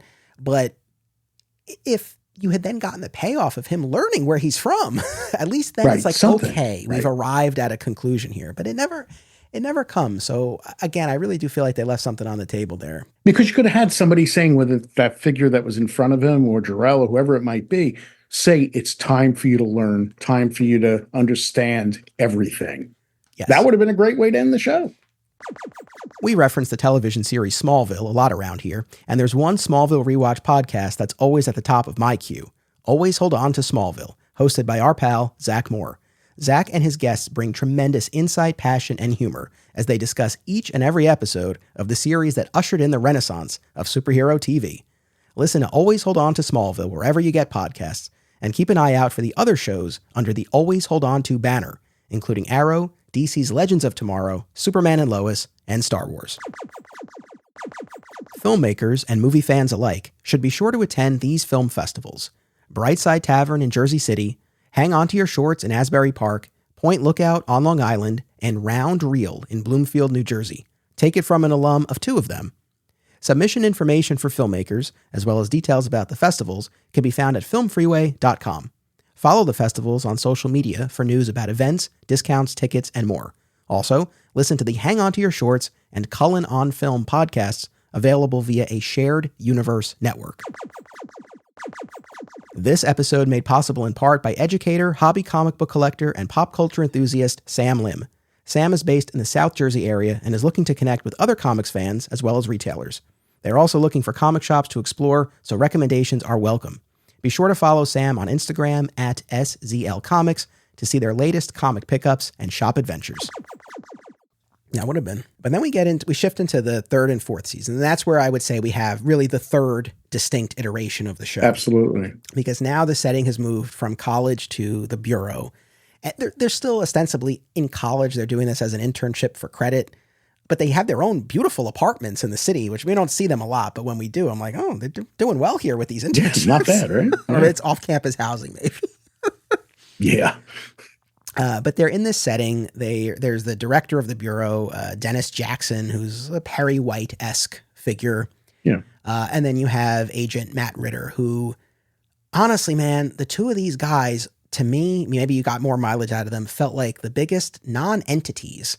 Like for two characters who were there for 2 seasons, I don't know how much I could tell you about them. I was just going to say, what do you know about them? Not much, right?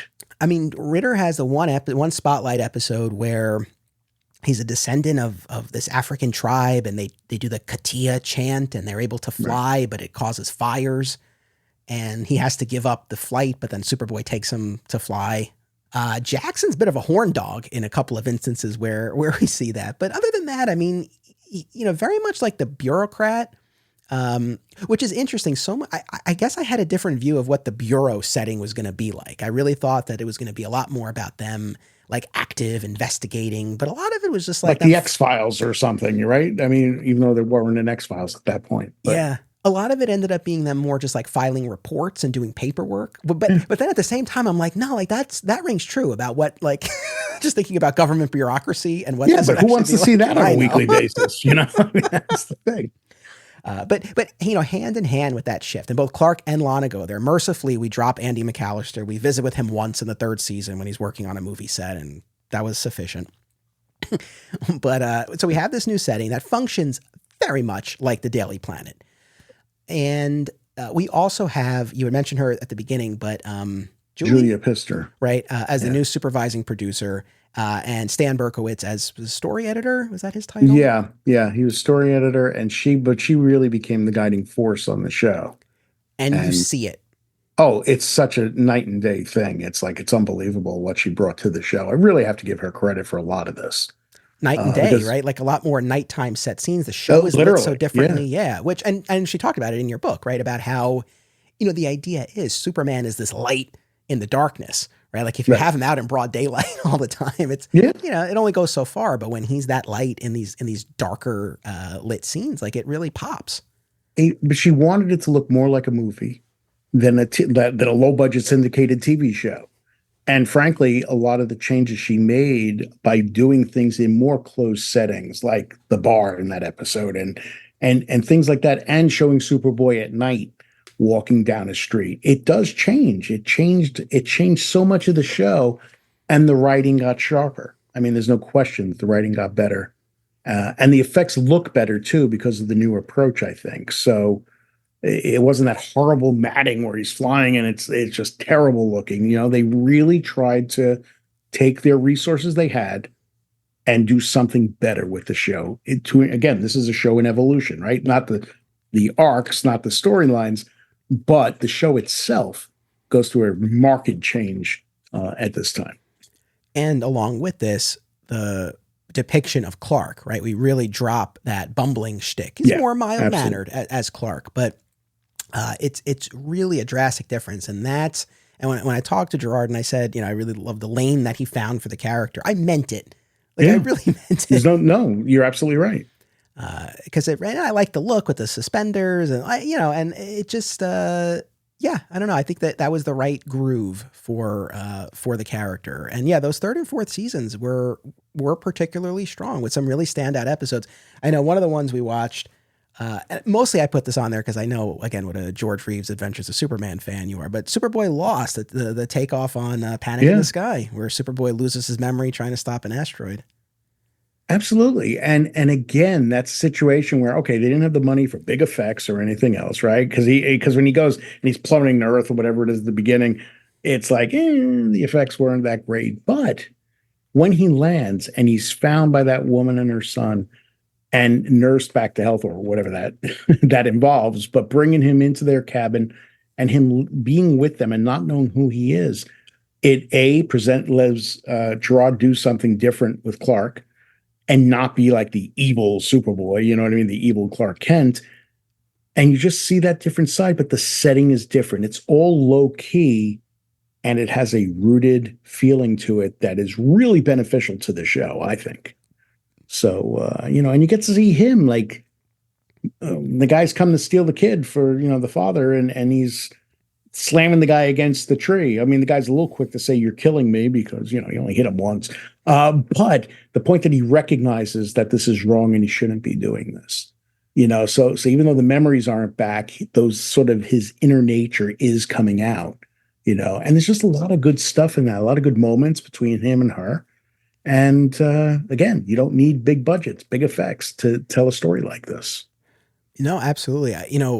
Coming up on my George Reeves rewatch podcast, which you've been on a number of times, and I've already recorded it, our episode on Panic in the Sky, and we did talk about this as well as the Lois and Clark version of the story as well, all shook up. The one thing here is, it's not even a knock necessarily, more of just an observation, where both Adventures of Superman and Lois and Clark, one of the things that was so appealing to me is that you have Clark trying to figure out his life at the Daily Planet, right? But he's out of sorts. Here, they really went their own way with this, where he's just like off in the woods with this other family. It works in its own way. But part of me is like, it would have been interesting to see like what if it had been more in line with the other two, But it was cool just to see that. And then, of course, there's that later episode, Paranoia, where you have Jack Larson and Noel Neal. And, talking about changes from the seasons, it also was retitled to The Adventures of Superboy. That's right. At the start of the third season. And we get the saga cell. So in addition to the music at the beginning, we also have this narration about rocketed to Earth. But not from Krypton. It doesn't say Krypton. It doesn't say that. It just says rocketed to Earth from a doomed planet or something like that. Yeah. Again, it's going back to kind of this moment in time, like where the show lands. It's interesting. And I feel like you see a couple of different influences at work here, where we don't spend as much time on the farm as I would like, but it is the farm. Yeah. It's not the Kent General Store, right? It is the farm, right out of Superman the movie and the post-crisis comics, right? And maybe even more so out of the post-crisis comics, because both Jonathan and Martha are there. Yeah, right. Right. And the other thing is, and I have to imagine that this was an influence, I'm sure this was an influence of the post-crisis comics on the show. And the fact that you had someone like Mike Carlin writing for the show, where Clark, especially in the third and fourth seasons, Clark is less of the cover, right? And it's more of who he is. And in particular, there's the I think it's called Mindscape or Hellscape, but the quote unquote Black Mercy episode. And one of Superboy's nightmares is that his identity is revealed to everyone. And Lana in this nightmare is like, oh, like now you don't have to be Clark anymore. Like he's such a geek. And he's like, I'm as much Clark as I am Superboy. He's like, and I can't be Superboy. And you would like the pre-crisis Superman or the Superman, the movie Superman, I wouldn't really expect to hear that. I mean, that felt very much like a post-crisis influence kind of feeding into that. Yeah, it did. I mean, that goes back to the whole question of, right, who's real, Clark or Superman, and that whole thing. But yes, I see. I don't know. I think this, like I'm thinking of Superman the movie, of course, because I always think of Superman the movie when it comes to Superman. But because to me, Clark Kent is the guy, right? I mean, that's sort of the interpretation that Superman's disguise there. But I think Clark's proclamation that, no, I want, Clark Kent's important, or whatever you said his line was.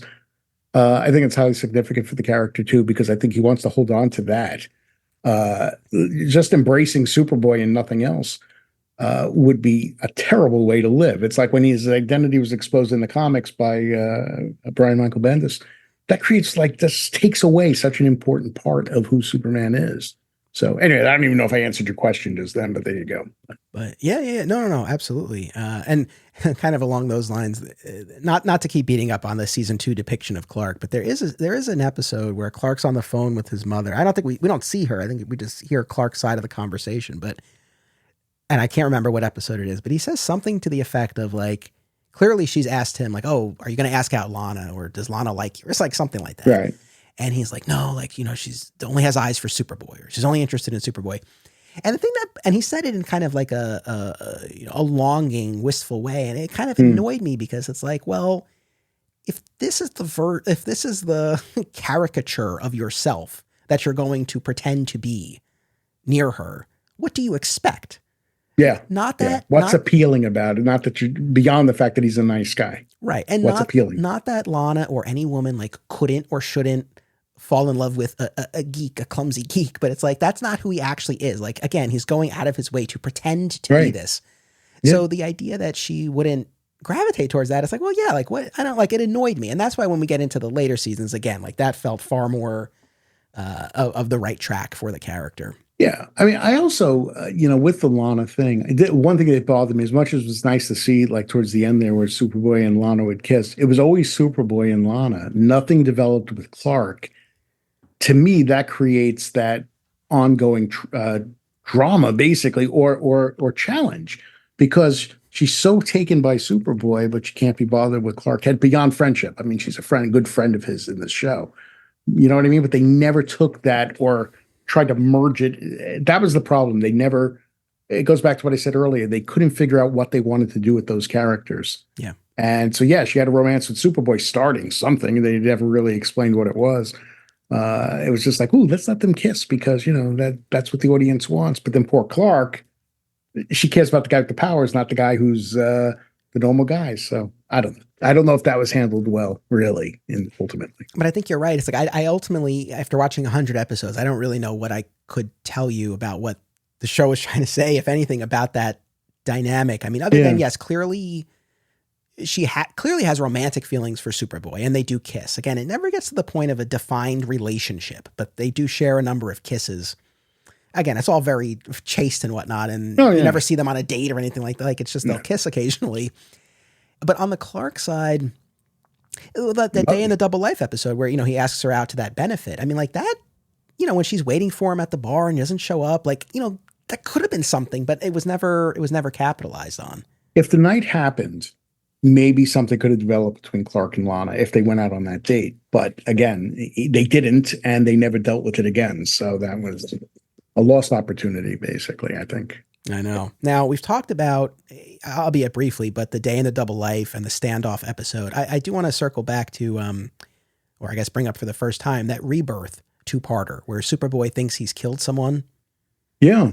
And gives up his powers and goes back to the farm. I mean, that was surprisingly moving. Yeah, go for it. It was surprisingly moving and realistic. And and I know you and Gerard talked about this last week, but there is that great moment where his frustration that he can't save everyone, that he saves one person, he's choosing to allow somebody else to die.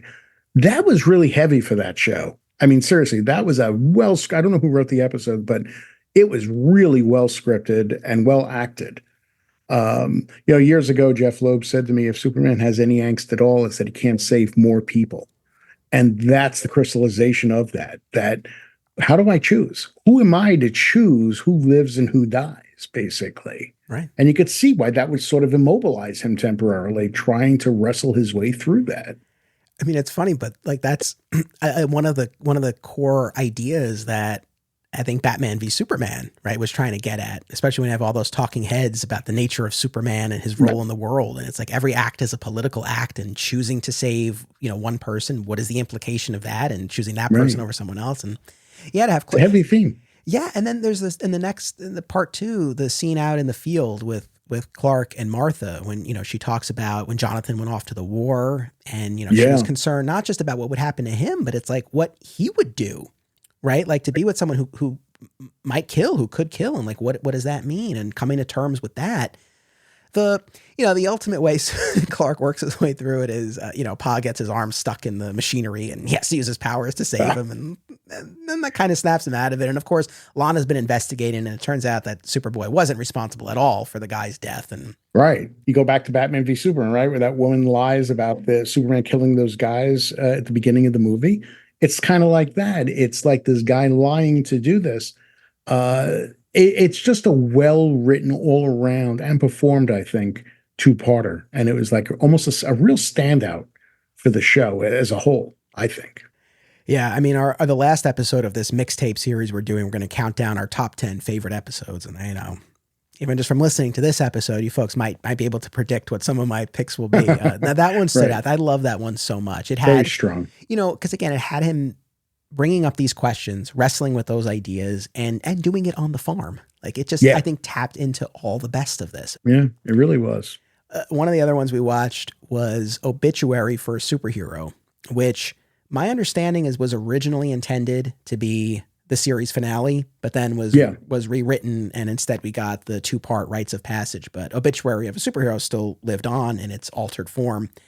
What was just so amazing to me about that one was the format of that episode, where it was made to look like a primetime news special.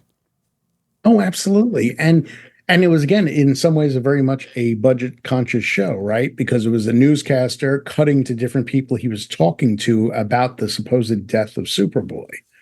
And a couple of things that stand out on that is Luthor is not over the top. Sherman Howard's performance is still like cracking jokes and stuff, but it is a very subdued Luthor compared to what we've gotten from him in the past. Metallo, especially, that's true for. This is the first time I see Metallo where I didn't think of him as a cartoon character. He spoke sort of softer, slower, and wasn't like, yeah, you guys, we got to do this. We got, you know what I mean? It wasn't a gangster Metallo.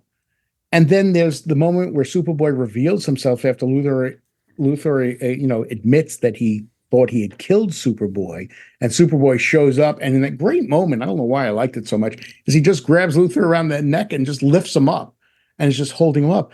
But because it's dark, it is in a dark room or an alley or something, wherever they are, Superboy looks great in the lighting. That goes back to what we were talking about before with the change in approach to the actual filming of the show.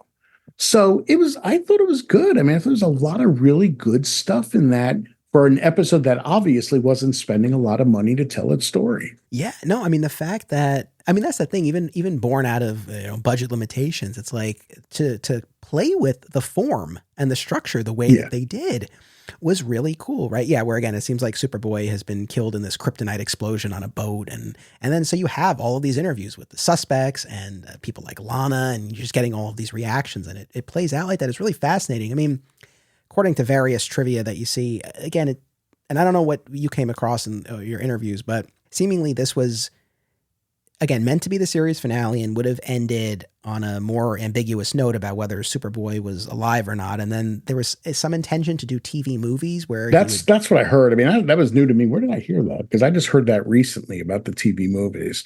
So I'm not sure where that came from. But yeah, they decided they had to finish it. Look, and the rights were being taken back by Warner Brothers, which I'm not quite sure how that was done, but because the Salkinds had signed a 25-year deal, so I'm not exactly sure how the rights were slipping back early. I'm sure it had to do with money. So the fact is they couldn't do the 2-hour movies, so I guess they had to go back and do a couple more episodes to wrap it up, right? Basically, yeah. And that's where we end up with the 2-part Rites of Passage, where we open with a flashback to the day Jonathan and Martha found the baby in the ship in the field, pretty cool. Which was really cool to see. Then the pickup truck and all that. And you find out that Agent Jackson, right, from the Bureau, showed up right after they left and saw the after effects of the ship's crash landing and found this purple crystal that now in the present is starting to act up, and the ship in the storm cellar on the farm is activating, and Superboy's powers are going haywire. And when he goes to the ship, this message from another Kryptonian pops up and tells him to insert this purple crystal. And so most of that next episode, after he doesn't have the crystal and he loses his powers temporarily, is about them trying to reclaim the crystal from Clark's former bully, who now works at the front desk of the hotel where the package is waiting. I guess my question is, because, in talking to Gerard, he was very adamant, like, I become Superman in the final episode. I'm just curious what your read on that was. Like, do you feel like at the end of Rites of Passage, like, even though we know they can't call him Superman legally in the show, but like, did you feel like, okay, no, he's Superman now? No, really, matter of factly, no. His powers are haywire. He loses his powers, and then he gets them back, and the powers are under control. To me, that's all that really happened by inserting that purple crystal. there's no indication. He goes, the guy then immediately says, okay, when your next trial happens, I mean, well, no. There are no more trials. The show's over now. Yeah. So theoretically, again, it should have been one of those moments where it's like, here, it's time for you to learn. Here among the stars, we'll learn together, or whatever the heck Jarrell said in Superman the movie. But to me, it was like, no, there was no progression towards Superman, really. He just got his powers back under control again, as far as I was concerned watching it. There was nothing suggesting that he had gone through this big change or next step in his evolution. Show just ended. I mean, I don't know. Honestly, that's kind of how I feel as well. For all the reasons you cited, I mean, in terms of the actual verbiage used, it really is along the lines of, this is a step, not like the final step that you've gone through. But here's the thing.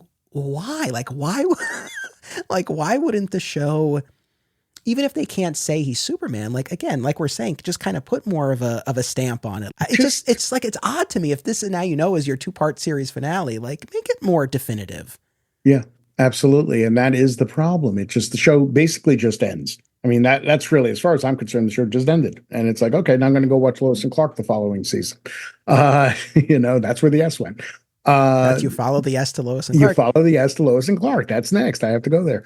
But no, that's a thing. And again, that's a little frustrating after 4 seasons, 100 episodes, to get there. And you're not really getting anywhere. You're just getting where the show is just ending, kind of, not where it started, but not far removed from it. He's just Superboy still, until the next step of his evolution.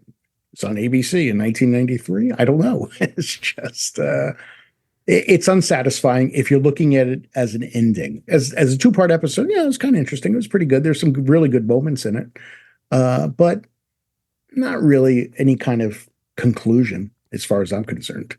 Yeah, and not to belabor the point, but yeah, I mean, I think if you really just look at it more isolated, like episode to episode, and you really look at it as, again, just young Superman, which, like we're saying, I think that's very much the show that they just wanted to be making and effectively were making, especially in those later 2 seasons anyway. Like, if you just look at it, young Superman show, isolated, not really trying to find a genuine arc, because I don't really know that there's one to be had, then it's fine. And maybe it's unfair to demand more of the show. And in fairness, this is informed by watching it in 2024 with adult eyes, having spent time with all these other iterations of the character and shows that did give you a journey and an arc. And I get all of that. It just feels like they got so close in certain instances. And it's just like, oh, we just got a little bit further. I guess. See, but I'm not judging it from today's point of view, because I was an adult watching it when it ended originally, and I wasn't satisfied with it back then. It just doesn't work as far as a conclusion, because we're being told that he's reached the next step of his evolution, but we're not seeing it. Nothing except for the fact that he's not just randomly shooting heat vision out of his eyes has changed. And that's where it is. And again, I'm not comparing it to, modern streaming shows or Superman and Lois even. I'm comparing it to what it was at the time and what it remains to today, an inconclusive conclusion.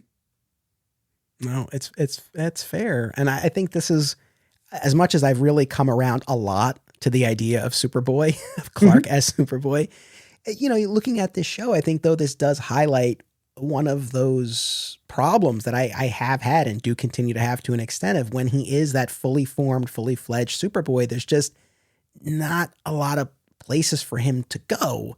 Right. And that's what I keep getting into. And again, though, it's just adventures. That's all it is. It's just having adventures. Yeah. I'm glad we've got the show. Like I said earlier, I am grateful for every version of Superman that there is, and that it is all part of the overall legacy of this character.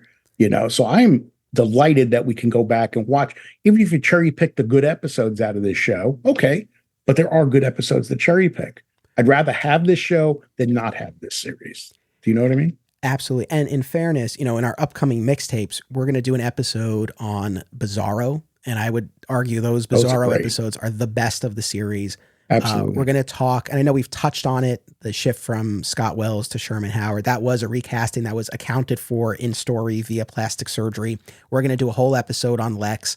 And then, like I said, in our final one, we're going to count down our top 10 best episodes. So I venture to say I think these next few episodes may be a little bit more positive overall, because I think we'll really be drilling down on some of the best of the series. Absolutely. Yeah. But no, like I said at the top, like it earns its place. It really does. It earns a spot in the conversation. Like when I asked Gerard, like, oh, would you be interested in a multiversal cameo? And I was happy to hear that he would be. I was disappointed to hear he's never been approached. Like I'm not totally surprised given just the state of things. That's not a reflection on him. But I think it does kind of point to, like we said at the top, how overlooked this show has been. And it's like, these guys deserve a spot in the conversation. The show deserves a spot in the conversation. And again, I'm glad that now I've experienced. And not only did this keep the idea of Clark as Superboy alive, and whether or not that's a good thing, I guess your mileage will vary, audience, but it did do that. But also from this point forward, I mean, obviously we had the movie series, but on television, right? It had been 30 years since Adventures of Superman ended, right? In 58. Yeah. And so then you get this. And from here, we go right into Lois and Clark. Then it's just a few years until we get Smallville for a decade, right? Then we've got a few years. We've got the movie series. We've got Tyler Hoechlin making guest appearances. But then we get Superman and Lois. And I know I'm not the first person to point this out, but it is really kind of amazing and beautiful where you can look at Superboy really aimed more at an audience of kids, right? A much younger audience. Then you have Lois and Clark, this romantic comedy, moonlighting-esque show. And you get Smallville, aimed at teens, young adults. We really deal with the teen romance and angst. And then you get this Superman and Lois family show where our favorite character is a father and parenting these two boys. And so you put all of this together and you take a long view of the character, as I know you do, following the Cape. And it's really, it's like a beautiful journey of different points in time and different interpretations. Well, it also goes back to, and I know I've said this on the show before, the most fascinating thing for me, and it's certainly something was driven home to me when I was writing Voices from Krypton, and the new one, Superman: The Definitive History, might as well self-plug, is the fact that the character was introduced in 1938. He made the leap to radio in 1940. And here we are in 2024, and he has not been out of production any decade since 1940. I'm not saying it was continuous production, but every decade has had a new version of Superman. That, whether it's Superboy, Superman, whatever it may be, that to me is incredible. And that is the wonder of this character and his legacy. And the fact that you can go from 1940 to 2024 with the new ones coming out in 2025. Plus, we've got a cartoon now. We've got a new show, the new season of Superman and Lois coming. It just blew, as a fan of the character, all of that together just blows me away that he keeps going. And there's no indication that, well, whatever people say about him, maybe not being, the coolest hero or hard to identify with, neither of which I agree. The fact that there's got to be something there that here we are in 2020, going into 2025 with the new movie, and he's been here all this time, and it's astounding. It's just to look at that legacy from 1938 to 2025. To me, it's just, I don't think there's anything like it. Beautifully said, and I think that's a perfect note to go out on. So obviously we've mentioned Voices from Krypton. I just mentioned the Definitive History book that you've written as well. When is that coming out? When should people keep an eye out for that? That's coming out in November. It's from Insight Editions, and it is incredible. I mean, the art that's in this book, I have no art in Voices from Krypton really, but in this one, because it is an official book, it's just going to be an astounding book. I mean, it's really has rare art all throughout the characters. I'm just talking about that history. Well, it's all there. I mean, it's going to be a beautiful coffee table book, full color, really amazing. And for me personally, there's something to be said. I don't know if this has happened before where somebody has written what is I perceive to be the definitive unofficial history of something, and then getting the opportunity because of that to write the official history, which I did with Robert Greenberger in this definitive history book. It's just, to me, as a writer and somebody who's been doing this for so many years, what a cap for my Superman fandom, for my life as a journalist. I mean, I'm not done, I hope. But to have written those two books, to me, that's just, I couldn't ask for more. It's like something I'm so proud of. And Anyway, so that's my self plug, but that's also an honest feeling about having written those two books. I just couldn't be prouder. As well you should. I'm so happy for you. Like I said, Voices from Krypton is tremendous and it was a great resource, and I'm really looking forward to the new book. And there are links to both of these books in the show notes, so I hope people will click and check them out. Any final thoughts on Superboy? Anything we didn't talk about that you wanted to? No, I think what I said as we were closing out is really how I feel about it. I'm really happy that we have it and that it is part of this. And when I'm in the mood, I can pop in a couple episodes and just check it out and escape into that world. So no, it's it may not rank high in my list compared to other things, but I'm certainly grateful that it's here, and I'm really happy we had this opportunity to talk about it. Me too. And look, I'd be hard pressed for anyone listening to this. If you've not watched the show, would I say, oh, go out and binge 100 episodes of this? No, probably not. I would probably Right. say of the episodes we talked about, if there are any that really jumped out at you, maybe try that. Again, I think when you get into season 3 and 4, you're in pretty safe territory. I think you'd be in good shape, especially the 2-part episodes. 2-part episodes, especially in seasons 3 and 4, those are some of the best. If you're looking earlier in the show, and again, we'll continue to talk about these, but the Bizarro 2-parter in season 2, even though we had some issues with it, but the Jor-El and Lara 2-parter from season 2 as well, I think that's another one that you can watch. If you want to see Clark on Red Kryptonite, chugging milk and burping, that's a super menace. Of the first season, it's kind of tough to really pull out a ton of highlights for that, but I did mention Kryptonite Kills. If you want the first appearance of Kryptonite on the show, that's a decent one to check out. And then I'm going to say this one, Phantom of the Third Dimension, which is the second time we go to Smallville in season 1, where Jonathan's old war buddy has, seemingly lost it. That was, I bring that up. A, you get some Smallville action, but B, that was the episode where I really had been struggling a little bit in this watch.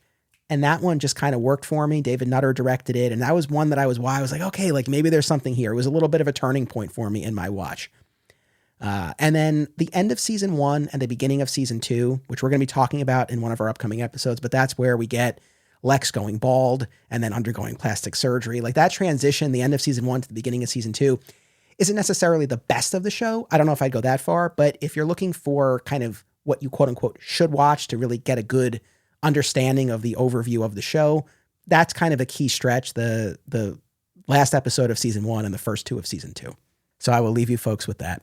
But Ed, thank you so much for taking the time to do this. I really always enjoy talking with you. I appreciate your time.